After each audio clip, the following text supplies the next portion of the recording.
Genesis chapter 47 verse 1.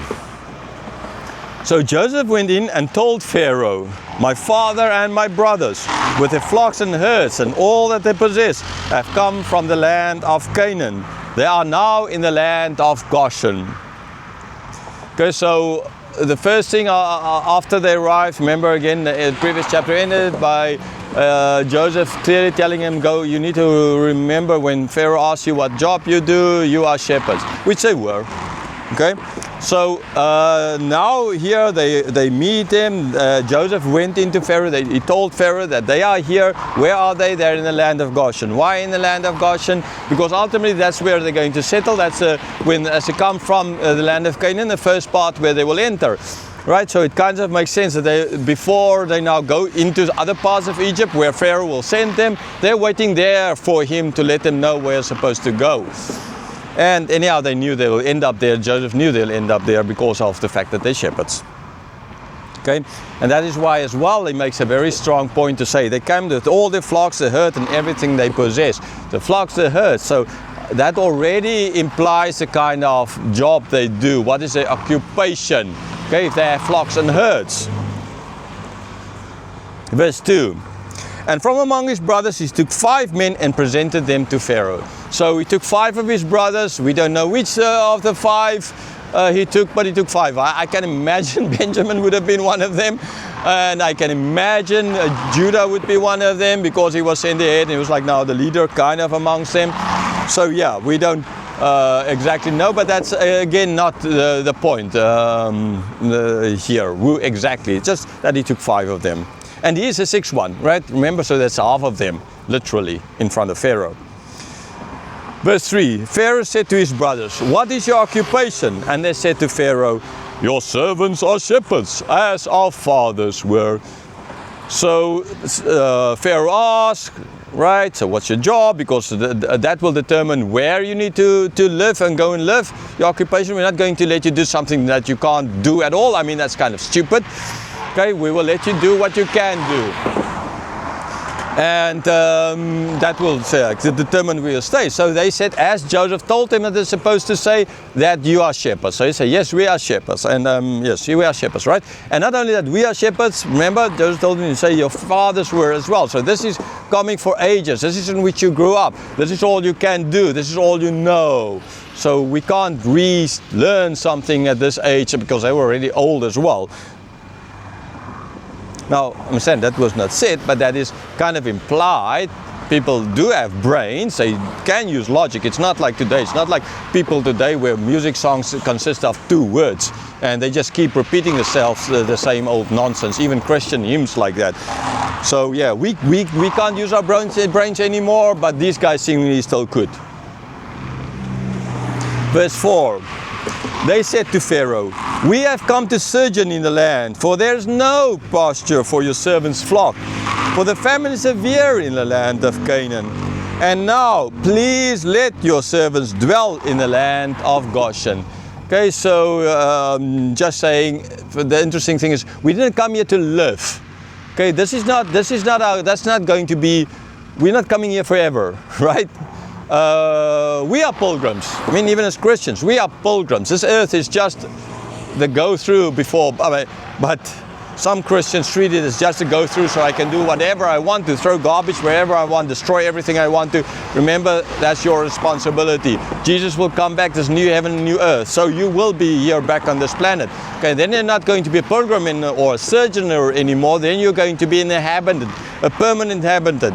So even though you're now a pilgrim, even now you're a sojourner, okay? Remember to not abuse it. Take care of the environment around you, because you are going to live here.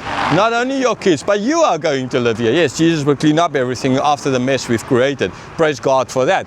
Otherwise, I don't know how I'd be able to live here in the new heaven and new earth. And even then we will die because of how much we've destroyed in the environment and each other. Okay, so yes, we come. So it's just we are pasturing the flock. Why we are sojourning here? It's because of the famine. Again, it's kind of very simple and straightforward. There's a famine. Pharaoh knows this is why. So it's requiring as well to make out the moment this famine is kind of gone, we will go back. Now this didn't happen. They will stay there for about 200 years. Okay? But this is now above the point. They need to say things as they were told and as they kind of, I mean, did they plan to stay that long? Maybe, maybe not. Right? I don't think they knew exactly how long, although there was a prophecy. But how much of that prophecy was known then? Isn't this maybe something that's written somewhere in history and Moses retaught them afterwards? Because that specific prophecy that was given to Abram, I've mentioned in previous lectures as well, we don't exactly know how often it was repeated and how well the people knew it, because it was not stated very often. Okay, so the sojourning there. So please let us stay there in the land of Goshen. Okay, so I mean there are a few things where we already have all the stuff traveling, dispersing in this country or going to other places is more difficult. But anyhow, again, 2+2 is 4. They all knew where and what were the reasons, because the reasons for where they will end up was stated already at the end of the previous chapter. Like I said, it's apartheid. Actually, in the sense, the apartheid part helps them because they're going to get the best of the land. Verse 5. Then Pharaoh said to Joseph, your father and your brothers have come to you. Okay, so Pharaoh just informing, I mean, Joseph knows, but again, this is just the ethics of the day. This is how you, right, when you go and you visit a king, then you're supposed to bow the knee this way or that way. I mean, I don't know, I've never been invited to go and see a king, and hopefully they'll never invite me to go and see a king, because there's no reason for me to go and see a king, and I don't want to bow a knee in front of a king anyhow, because I like it how Paul Kruger, when he was invited to go and meet Victoria, said, I only bow my knee before God, kind of idea. So yeah, that's actually the only kind of person. But yeah, I'm not saying you need to be disrespectful, but this is just the normal way how things would be done there in the palace, what Pharaoh is supposed to say and how he's supposed to say it. Okay. Verse 6. The land of Egypt is before you. Settle your father and your brothers in the best of the land.